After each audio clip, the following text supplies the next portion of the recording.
coming up on the Lead Ministry Podcast. I don't know how to lead with an agenda, then don't put yourself on the hook to do it every single week. You're going to fail. Yeah. Start quarterly, then monthly, and then weekly is great, but it can be difficult for people. So I love this idea of kind of start slow and be, those who are faithful in little will be faithful in much. Now your host, Josh Denhart. Hey, everybody. Welcome back to another episode of the Lead Ministry Podcast. Grateful that you're here. Here we are. Boy, we're making our way through the year. We started, of course, in September with a brand new kind of approach that we're doing a super deep dive and saturating you with one big piece of content that's going to help you to be successful in your ministry year. Well, we're very grateful. My name is Josh Denhart, leadministry.com, and we've made it through how to retain volunteers. We made it through how you need to be training volunteers and picking some of your high-level people. But now that you have picked those high-level people, of course, the real answer is, how are you going to be gathering them together and training them in a cogent, thoughtful way? And so that is this month, the month of November, as we're coming to a close. In November, we hope that if you attended the webinar about lead meetings, we're grateful for that. Such a great turnout, a lot of great insights that people had. And so we're getting a lot of great feedback. So what we want from you is to tune in today. We have a deep dive, our final deep dive with about meetings, about how to be successful from a meeting agenda. And we have David here today. David, introduce yourself, buddy. Hey, I'm so glad. Thank you, Josh, for having me on this. This is just a pleasure to be here. So I'm a pastor in Georgia. I've been in children's ministry been in ministry for 17 years. I did KidMin for 15 years. After a while, I moved into executive pastor, and I have been a lead pastor now since August. And so it's been a big jump and learning a lot. But I still have a passion for children's ministry. And even though I'm not in the day-to-day stuff, I have a passion for kids pastors and just help them lead better and grow thriving ministries and reach people for Jesus. That's what we want to do. That's fantastic. And so you're married. You got a 10-year-old son, did you tell me? I do. Yeah, I have one son. He's 10. He loves math and video games, and he wants to become a video game designer. And so he's doing all that stuff. And then my wife, she works I'm part of the Assembly of God. And so she works for the district, for the Georgia district of the Assembly of God, doing stuff for them in the KidMin department. So we're all about children's ministry here. Well, that's fantastic. And we're going to talk about a book that you have recently released. We'll talk about that near the end of the podcast. But you and I, David, have the same heart. And the heart is, we don't want to have people go through the pains and the strains that you and I went through in order to build a healthy, thriving children's ministry culture or ministry culture in general. And so, you have sought to distill a lot of your knowledge and a lot of your experiences into a book, into a successful blog. Same thing with me, whether it's through courses or the podcast. So we're of the same mindset. We're talking about meetings, and there's a lot of different types of meetings. There is like a big annual meeting that you may have with all of your volunteers. You may have some like quarterly intensives with some of your real specialized staff, but we're not talking about that today. What we're talking about is how you can have meetings with your lead team. This is your deepest inside crew. Of course, they may be volunteers. They're your key volunteers that are overseeing major swaths of ministry. It might be that you have a staff person or two plus some key volunteers, but it's how to have the best meetings, right? And it's this 5 essentials for successful, here we're calling it lead team meetings. This is your absolute inside crew. Now, David, when we were talking before we hit record, I had a team of absolutely key volunteers. They were my lead team, and I treated them as if they were the staff team that I hoped I could have one day. And lo and behold, I ended up having a staff team. And so, treating your people as if they're key staff members, you said it well. You said they will start to act like staff members. Right. That's really what you want to do, is you want to try to find people that are owners rather than renters, because so many of your volunteers, they're going to be there and they're just going to show up on Sunday and they're going to do exactly what you asked them to do. And then they're just going to leave. And that's great because that's all we ask them to do. But there's other people who are going to raise their hand and say, hey, I want to do this. Or Yes. what if we did this? And they're going to start offering things and really contributing to their ministry that you're doing.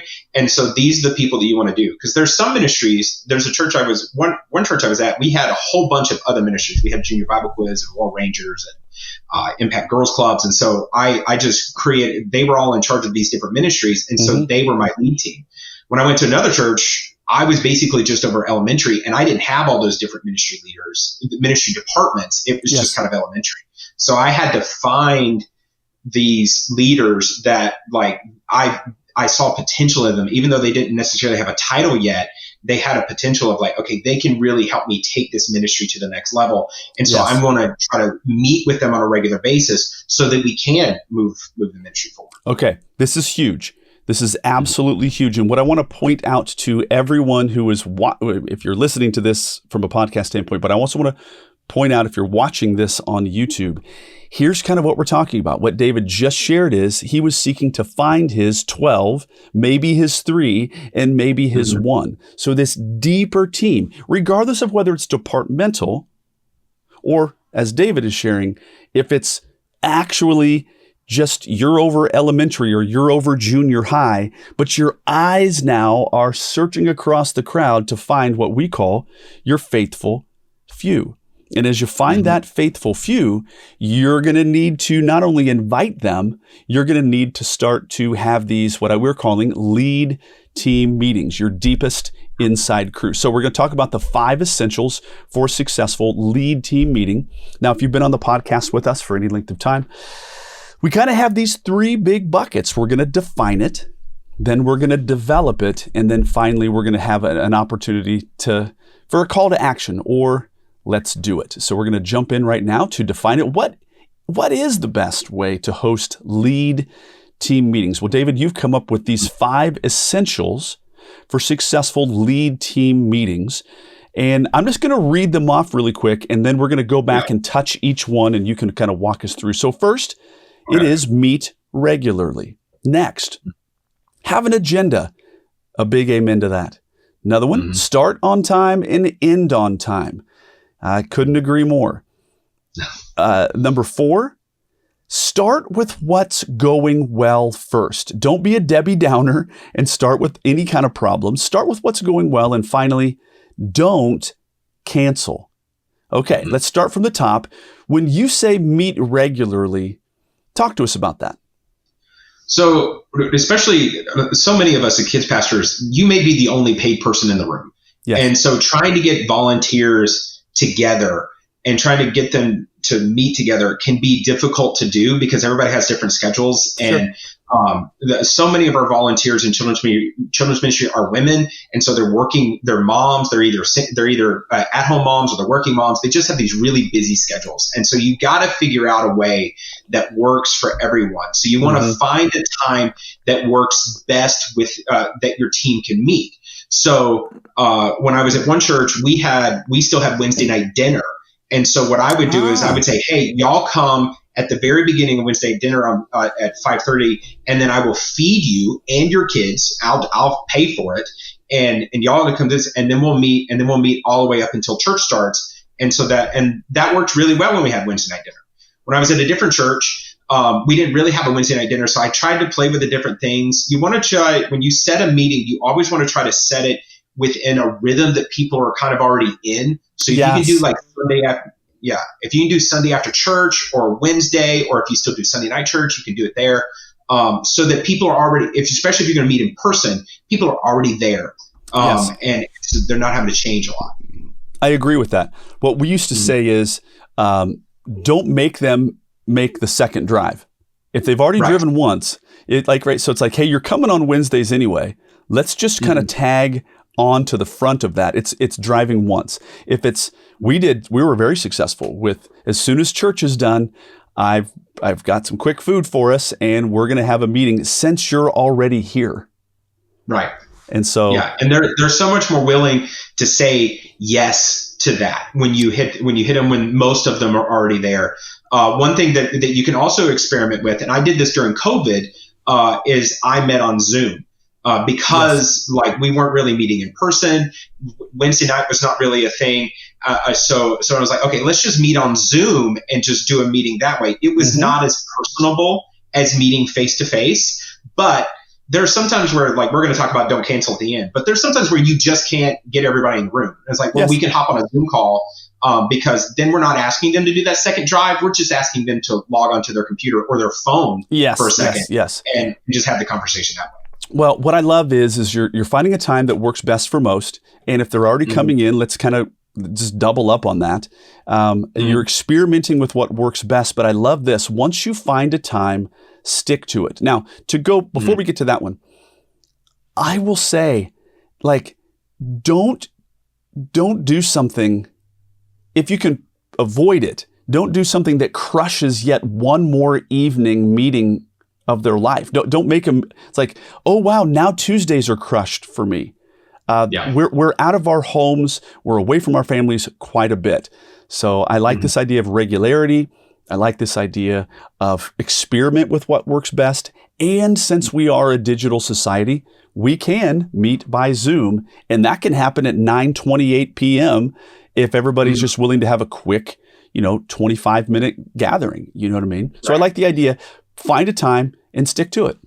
So what I did to help really find the time, and really, because when I first tried to meet with like all those department head leaders, and that was where I developed this thought process, is they were never meeting together ever. And so they were asking the question like, why do I need to go talk to the nursery coordinator? I'm the girls ministry coordinator. We have very little in common. And so I just tried to get them all in the same, room was difficult. So what I did at first is I said, okay, let's meet quarterly. Just every 3 months, we're going to meet for an hour and a half. And we did that for a year. So that's only 4 meetings, but we did that for a year. And then after we did that quarterly, then we searched. I asked them, they found value in what we were doing. And so I said, okay, can we push this up to a month to doing this once a month? And they were like, yeah, let's do this once a month. And so we did once a month for about 6 months. And then I was playing with the idea of doing weekly meetings. But again, all of my people were volunteers, and some of them working, some of them were stay-at-home moms, and just trying to get them there with all of their children it was really difficult for them to even get there at 5:30 once a month. So if I asked them to get there every single week, not going to happen. It wasn't going to happen. So, if you're paying them, yeah, they're going to show up. But if you're not paying them, like, that once a month is there. And really, for the type of problems that we were dealing with and the things that we're working with, outside of like reading books together, that once a month was enough for us to meet. But I really do like, and I know we're gonna dip to this a little bit later, but the idea of starting quarterly, making that work, and if they find value. One of the saddest things that I hear about is leaders who are doing ministry alone. Gang, guess what? You don't have to do ministry alone. As a matter of fact, through the Lead Ministry membership, quite honestly, I can come alongside you and we can, in a sense, meet on the regular through your computer. We have 12 full-length courses and legitimately thousands of downloads that can help you make quick work of some of the hardest aspects of your ministry life. Whether it's recruiting or training or retaining volunteers, we got you covered. Whether it's how to multiply yourself in ministry, we got you covered. Whether it's you figuring out how do I start an internship program, we got you covered. At the end of the day, I can come alongside you and you don't have to do ministry alone. We can meet together digitally, or even, you never know, maybe you could join our coaching program and you can get one-on-one ministry coaching with a Lead Ministry certified coach. You don't have to do this thing alone. Take a look at leadministry.com and see about joining one of our levels of membership today. If they're like, dude, this is a not to be missed meeting. My life is richer. My life is better. They're going to come. They're going to attend these things. Well, this is good stuff. So the next thing is, of our 5 essentials for a successful lead team meeting, is have an agenda. This is 1,000% my language. Take it away. Yeah. So you want to have I don't know if you've ever sat in these meetings before, but you get in there and you're just kind of staring at each other. You're like, why are we here? What's happening? And then like the leader comes in and they just kind of ramble. And then what could have been a 15-minute meeting Oh my. turns into an hour and a half because like you're just kind of meandering all over the place. And so what you want to do as the leader is you need to sit down and just make an agenda. And it doesn't have to be anything crazy. Like No. I keep my notes in OneNote. I've used that for years. And it's literally just like bullet points. Yes. Pray, talk about, here are the wins. Here's the events that we're talking about. Here's the book chapter we're talking about, and just hit those bullets. And then even sometimes I'll take that agenda and I will send it to the leaders before the meeting. And, maybe like we're meeting at 6:30. I'll send it to them by noon. But at least they know, like, hey, here's what we're talking about. And tells them, like you just pulled up that second point, communicates that this is important. It shows them like, hey, I am putting some effort into this and I'm preparing and I'm looking for this meeting. And so I want you to come prepared and ready for this meeting as well. Yes, I couldn't agree more. Having an agenda is beyond critical. And so if you've been a part of the lead ministry ecosystem at all, you know that we have kind of, I'm not going to say it's proprietary, but it's kind of our way. It's these 4 big buckets that you can easily throw your content into. It's a template. And your volunteers or your lead team, they have an expectation that it's going to follow this regular rhythm. But also, I love the idea, David, that you said, send it ahead of time.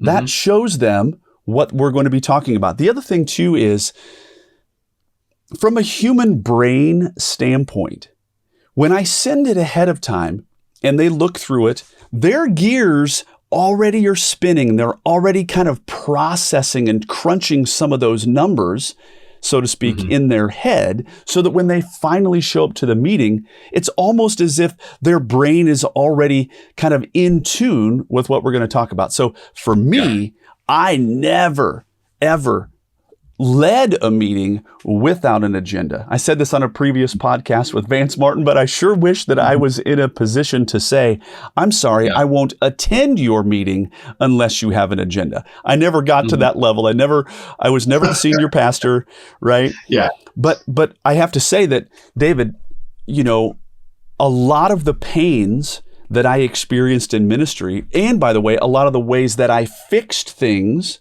was because of how painful it was being done to me. And I'm certainly not trying to be deprecating or throw my former senior pastor, former executive pastor under the bus, but they would walk into meetings. They themselves were late.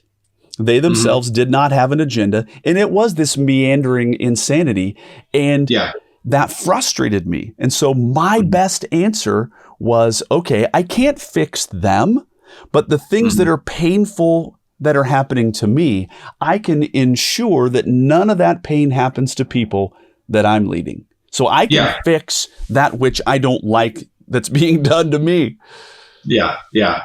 You want to do the reason why you do that agenda and you send it to them ahead of time is that there are some people that are they like to think on their feet and they can come up with solutions and answers right off the top of their head and they're just ready to go. And there's other people that are far more introverted. They're internal processors.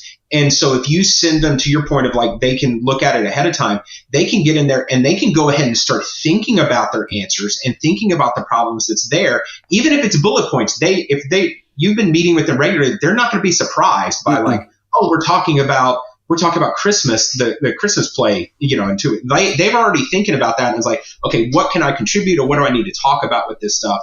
So that when they're walking into the room, they're not blindsided.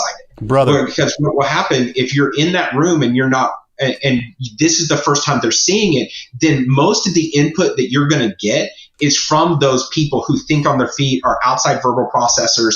They're gonna dominate the conversation, and sometimes those internal quiet people have the best ideas, but they need a minute to think about it, and they need someone to call them out and say, hey, do you have something to contribute? Because they're not going to raise their hand and say, yeah, I got something. You need to cue them of like, hey, brother, I want you to contribute to what's happening. I'm going to tell you, I think if there was I know we're right in the very middle of the podcast, but if there was in my opinion, if there's a golden nugget it just happened right now. This is the key. What you just said is so important. And I've never I mean, I do understand different personalities, but I don't know that I've actually thought through to the level that you just explained it, how having an agenda ahead of time, it serves some of the most emotionally intelligent on our team. Now, I am super good on my feet.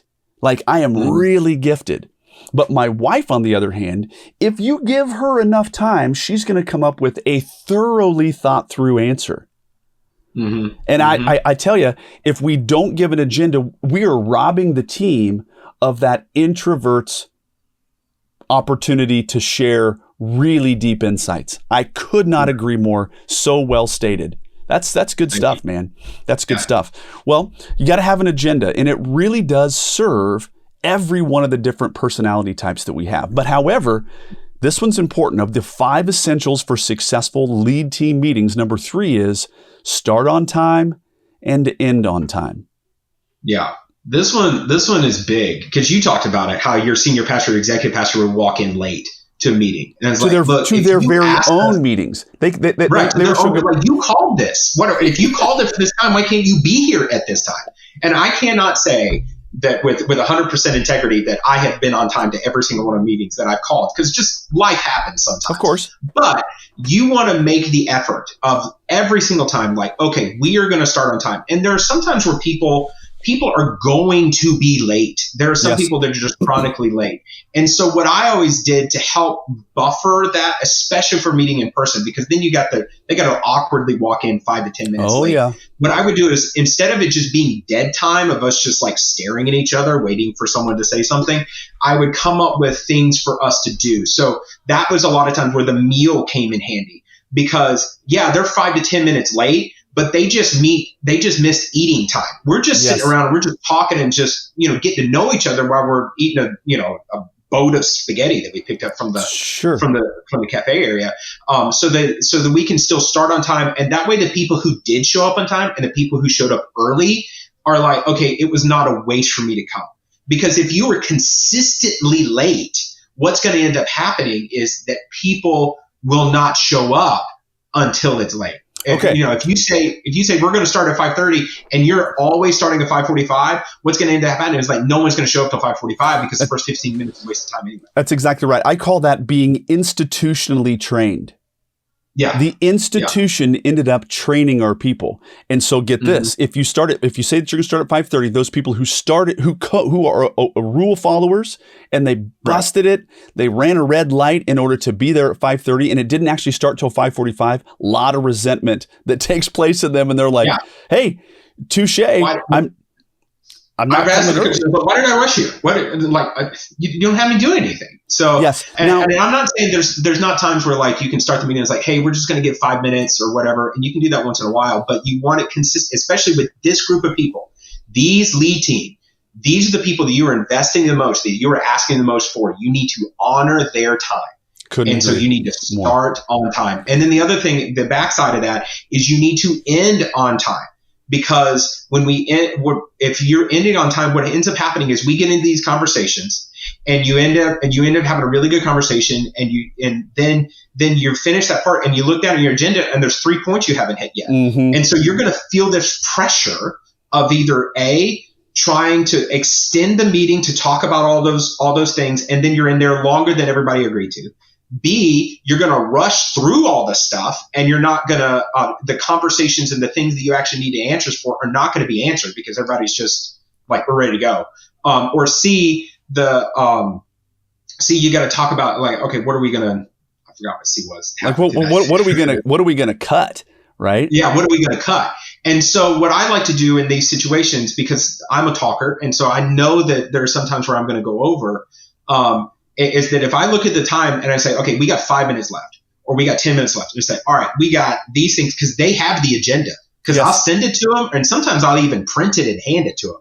And it's like, okay, we got this, boom, boom, boom, these couple things. Which one of these things do you think we should talk about? We got 5 minutes left. Or, hey, we're going to talk about this and we need to talk about this. Can y'all stay another 5 minutes? And that way it's a request of them. Do you have the time to stand here? And then if they say they can't do it, like I said, if you're going over, ask if that's okay. If they say no, we got to go, then that's it. That's it. you wasted your time. You didn't waste your time. You spent all your time. You don't want to beg more for them, because again, you want them to find value. And if they're coming to this meeting and you're starting late and then you're running 10, 15, 20, 30 minutes over what you said you were going to stop, they're like, I'm out. I don't have time for this. I got other things I got to do. Well, the one way that I educate people about this idea of making sure that you end on time is that of those 4 big buckets in this lead meetings framework, we put time amounts on those. And so then all of a sudden there's a timekeeper, right? And that person is usually a good rule follower. And they're like, hey, let's keep moving here. And then we can curtail the Davids or the Joshes who are the talkers in the group. And we can, if we have a timekeeper, then that's saying, oh, and by the way, usually what takes place is that we always have kind of like a personal thing where it's like fun questions, or maybe it's a little bit deeper if I know the team a little bit longer. But that time can just chatter on and go and go and go, and it becomes like verbal diarrhea. And it's like, dude, hang on, we got to rein this in. And so then the timekeeper can go, okay, everybody. We're supposed to spend 7 minutes. We're at 9, so we got to cut this off. And so that's an easy way to keep things going. So I couldn't agree more. Start on time, end on time. And by the way, I agree with you, David. I truly do, that I don't want to have such a hard start that is so definitive that somebody coming in feels as if they're getting their hand slapped, or they're the awkward one who's sheepishly walking in. However, that can be, for your perpetually late person, that can be like a corporate appropriate shaming. And I'm okay with that. I'm okay with all of a sudden they're walking in during the prayer time, and then they sit down and then they apologize for coming late. I'm okay with that sometimes, but I don't want to make it a real draconian, hardcore kind of thing. Okay, keep it moving here. Our 5 essentials for successful lead team meetings. I love this next one. It's number 4. What's going well? Start with that first. Yeah. So what's crazy is we've done 3 points. We haven't even gotten to the meeting yet. So this is the first point of the 5 where we're actually in the meeting. Yes. And so what are you talking about? Well, what's going to happen is that we naturally gravitate towards bad news, to negative news. It's how cable news makes their fortune, because they tell us all the bad stuff that's happening. And when it's the good news story, we're flipping channels because now we've lost interest. Okay. But if you do your meetings that way, if you always start with the bad stuff, it's not starting on a high note. So people are going to be depressed right when they come in.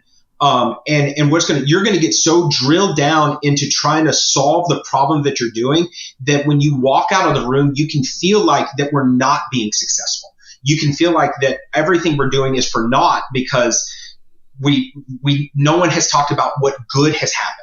Yes. And so what you need to do is discipline yourself. And that's why I say, what's going well first? So like I had prayer, because sometimes I would forget to pray. Me too. And then I put wins. And then I would have wins. Like, okay, these are things that I saw good happening in the ministry, and then open it up to the floor for them to say it. Because sometimes you can say, like I worked at one church where they say, okay, what's the good news? And then we just sat there and stared at each other for 2 minutes because nobody had anything prepared.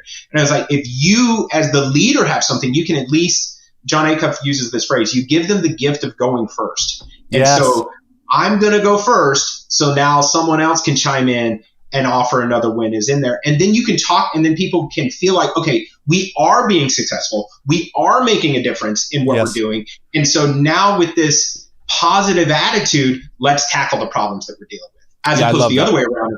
I don't know if that was successful or not, but we're going to solve this problem. One other thing that I think is important is that if you as the leader, if you have already kind of cherry picked a couple of wins, you're going to not have that awkward, silent moment where you're like, okay, anybody, anything good? No, you have something, you go first. I get that.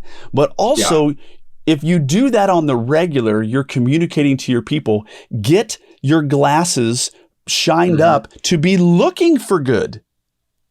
So that's a huge thing. Well, let's talk about this. The 5th and final essential for successful lead team meetings is don't cancel. And I love this. This is such a good word. Listen, not everybody can make every meeting. I love what you say. If 75% can make it, proceed with the meeting. Talk to us about that. Yeah, because there's sometimes where like when I had the one with all the ministry leaders, my War Ranger commander never made the meeting. And like if I waited for him to be prepared, like we never would have met. And so there's just sometimes where just life happens and they can't be there. So you need to go ahead and continue to meet. Craig Rochelle says you can fail once, but don't fail twice. So like, it's okay if you cancel one meeting, but then you don't want to, once you cancel the second meeting, now you're out of a rhythm. That's exactly and so right. We want to keep that thing going. And a lot of people like to like be chill over the summer and like, cause we're so busy, we got all these different things going on. But even over the summer, I wouldn't cancel. What I would do is I would do like an abbreviated meeting or I would move it a week ahead. Because like if VBS was like the second week of July, we would do it the last week of June, just so we could be ready to get into that craziness that was happening in there. And so what you want to do is you want to continue to you want to have that regular rhythm of meeting, because once you break that rhythm of meeting, now you got to rebuild the momentum all over again. And you may even have to go back to start meeting quarterly before you can go back to monthly, because now people are like, well, I just couldn't make it. Well, and then if less than 75% can't make it, then all right, then instead of just we're going to cancel it this month, let's reschedule for next week.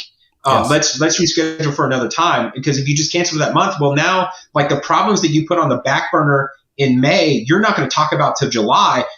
Those problems may have already come and gone, and you need that input from those other people. Yeah. And I would say there have been times where less than 75% could meet, but it was really critical for the two people who could come. We had a fantastic meeting and we can actually zero in on them. So I would agree with you. Don't cancel. Well, gang, let's take this just a little bit deeper. Why even meet at all? Well, you truly do develop leaders. Yeah, I used it as my main leadership development, because these are my leaders. And sometimes they got into that position just because they were passionate about it. But just because they can do the job well doesn't mean they're a leader.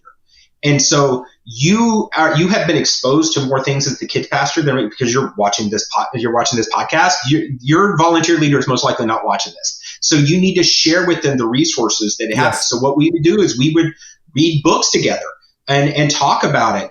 And talk about what was going on and help them think a bigger picture and think about all the aspects in there, and not just their one little ministry, their one little room of what they're doing.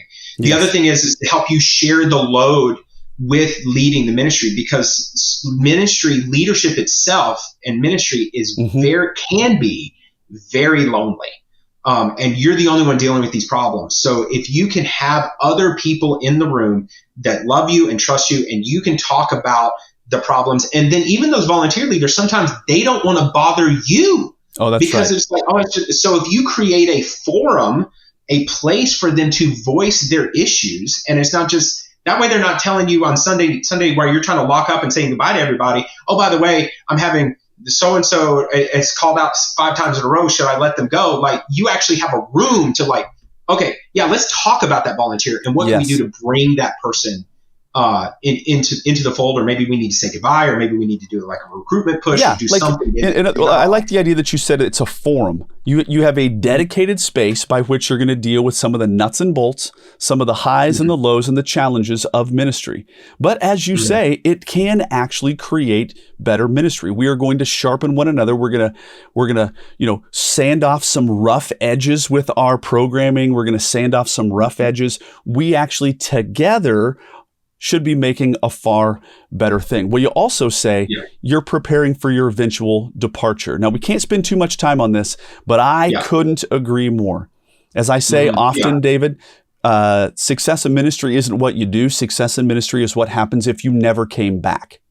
Yeah. I'm passionate about this because I've transitioned to so many different churches. And so what you got to do, the truth is that you will not be in your position forever. It's true. You'll leave your job, you'll die, or leave them or someone else will come into that position. So you need to prepare for the time when you're going to be gone. So where I found the successors, the people who held the ministry, either they continue to hold it now. I've been gone for 5 years. They're still doing it. Or the people that held the ministry together until another leader was put into place. Those people were found in these lead team meetings. That's right. Because they knew how I thought. They knew how the systems worked. They knew how to solve the problems. They knew the people. And so to say, hey, this person is going to be the leader was so much easier because we'd already been training them for 3, 4, 5, 6, 7 years, for as long as you've been in the ministry, for as long as you've been in that ministry, as long as you've had these meetings, they're there. And so many of them may be ready, like you talked about that one. Yes. That one has been ready to step into that seat because now that the vacancy is there. Couldn't agree more. Well, let's turn the corner. Let's talk about landing this plane. And let's talk about starting this process today, right? This is the land the plane and start meeting now. But as you say, and you said earlier, start slow. Yes, I love this idea. Quarterly first. And all of a sudden you're like, okay, I've never really led meetings. I don't know how to lead with an agenda. Then don't put yourself on the hook to do it every single week. You're going to fail. Yeah. Start quarterly, then monthly, and then weekly is great, but it can be difficult for people. So I love this idea of kind of start slow and be, those who are faithful in little will be faithful in much. Yeah. And the people you invite to that meeting, especially if they're not like department heads, you're just trying to find a leader. What you can do is you can just invite them to come be a part of the conversation. Yes. And then if they're like, if they're not into it, if this is not their thing, then that's okay. We're not like inviting you onto a team yet. We're just inviting you to be part of the meeting. And if they like it and they're part of it and it's like, okay, this person we can move forward with, then they're going to continue. Then you can invite them to continue to come. But this is this just because you invite them to the meeting doesn't mean they're on the team forever. Yeah, it's a taste it. It's a try it before you buy it. Yeah. You want to whenever you're finding a new leader, you want to put them in a trial period because you think they have the potential to do it. And the more you practice, the better you get at identifying these people. But you want to put them in that trial period and without the title and just give them a little bit more responsibility and see how they do. If they do great, then you can add more responsibility and maybe possibly eventually give them a title. But if you give it to them and they just crumble under the pressure, then this is not your person and you need to absolutely. Well, again, it is baby steps towards having a consistent meeting agenda. And I love it. I absolutely love it. Well, David, we're going to close this out. You have a new book that came out in September. It released in September. Here we are in the great month of November. You've got some sales under your belt. Next Level Kidmin. This, even though you're a senior pastor, your passion is children's ministry. Give us like a 60-second opportunity about your book. So if you want more information, like I talk about this stuff and go into even more depth in the book that we talk about this, but I talk about so many other things in children's ministry. I talk about how to track your numbers, how to develop your kids to disciple in ministry, how to partner with parents, how to create events, how to communicate with all the different people you need to communicate with. There's just I got a copy right here. So you got all these different things that you can do. And so this is like the 15 years of ministry that I learned I've put into this book. And it's to help those children's pastors that have been this for a year or two or even longer, and you just want to go to that next level of your children's ministry, this is the way you can go. And then if you get this, I also include $75 worth of free resources that I usually sell on my website. You get them for free because I talk about how to use them in the book. And so it's like, here, you can just have this so you can help take your ministry to the next level. I absolutely love this. Would be a great thing. You talked about some of the content and core of your meetings. You can actually use your very book as the readings for your lead team. Well, David, very, very, very grateful that you're here. So grateful. You did a great job. You're a great leader. Thank you so much for being here. And gang, this has been yet one more episode of the Lead Ministry Podcast. Listen, you need to figure out how to dial in and have exceptional meetings. We're grateful for you. Make sure that you check out David's book, and we'll catch you guys on the next one. And that's a wrap for today's episode of Lead Ministry Podcast. Don't forget to subscribe and leave us a review. Make sure to follow us on Facebook and Instagram, and visit leadvolunteers.com for more episodes and resources. Thanks for listening.